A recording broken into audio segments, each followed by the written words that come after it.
Shalom sahabat Kristus yang dikasihi Tuhan, kembali dalam renungan harian di setiap hari Kamis dengan tema dunia yang merindu kabar sukacita. Sahabat Kristus, kita sering berkata bahwa dunia memang membutuhkan kabar sukacita. Dunia membutuhkan Natal. Tetapi siapa sih yang sesungguhnya membutuhkan sukacita Natal ini?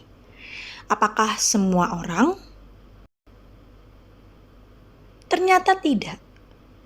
Alkitab menyatakan bahwa Ia, Sang Sumber Sukacita, datang kepada milik kepunyaannya.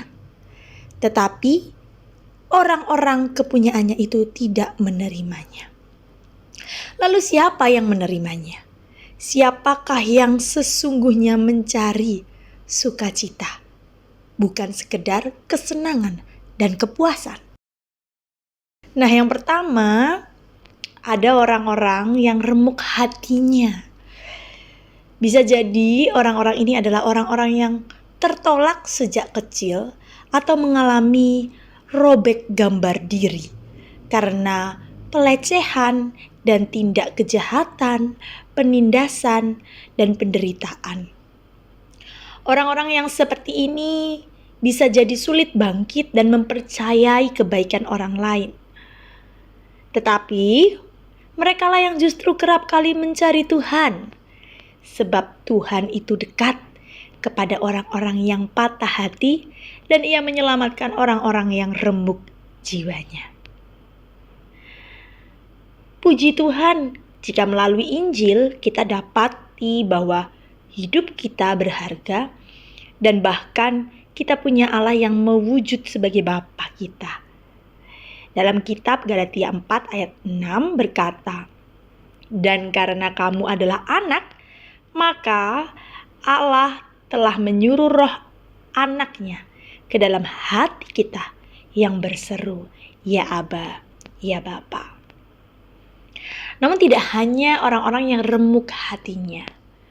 Ada juga orang-orang yang miskin, yang kebutuhan mendasarnya tidak terpenuhi. Mereka adalah orang-orang yang mudah terluka secara sosial dan material.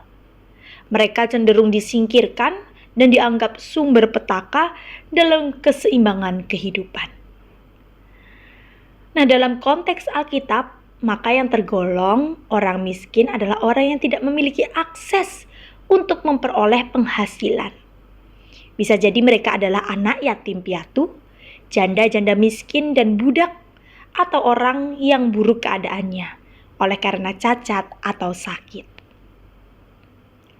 Merekalah yang diutamakan oleh Allah untuk dilayani, dibebaskan, karena mereka adalah sasaran cinta kasih Yesus sejak awal pelayanannya, yakni di daerah Galilea, di tempat di mana banyak orang-orang miskin yang menderita berbagai macam penyakit dan kelemahan, buruk keadaannya, sengsara bahkan kerasukan. Mereka orang-orang yang merindukan Injil dan keselamatan serta transformasi kehidupan. Yang ketiga adalah orang-orang yang berdosa. Nah, sahabat Kristus, orang yang berdosa adalah orang yang terpuruk secara tubuh, jiwa, dan roh. Dosa mengakibatkan roh kita mengalami kehilangan sukacita. Oleh karena itu, orang-orang berdosa membutuhkan kabar sukacita ini. Karena dosa yang telah mematikan rohani, membuat keterpisahan antara roh manusia dengan sang sumber sukacita yang abadi. Membuat kita kehilangan sukacita itu.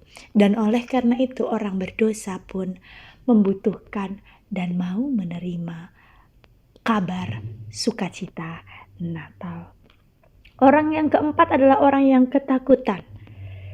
Ketakutan bisa membuat manusia kehilangan kasih dan sukacita. Manusia akan dikuasai oleh kekhawatiran dan tipu daya kekayaan, sehingga mengakibatkan sikap hati yang egois dan bahkan rakus yang berlebihan. Dan semua hal yang baik, bahkan benih iman pengajaran yang terbaik pun bisa mati oleh karena kita ketakutan. Dan hanya oleh melalui Injil dan kasih Allah lah kita bisa lepas dari ketakutan. Ketakutan itu diganti dengan sukacita dan damai sejahtera.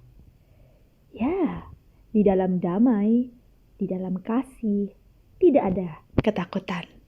Sebab, seperti firman Tuhan yang tertulis dalam 1 Yohanes 4 ayat 18. Kasih yang sempurna melenyapkan ketakutan, sebab ketakutan mengandung hukuman.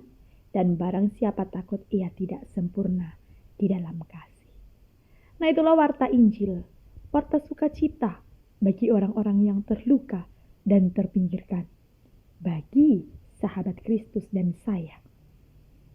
Sesungguhnya, Injillah berita yang mengubah, membebaskan dunia. Melalui Injillah kita bisa merasa dan mewarta bahwa tahun rahmat Tuhan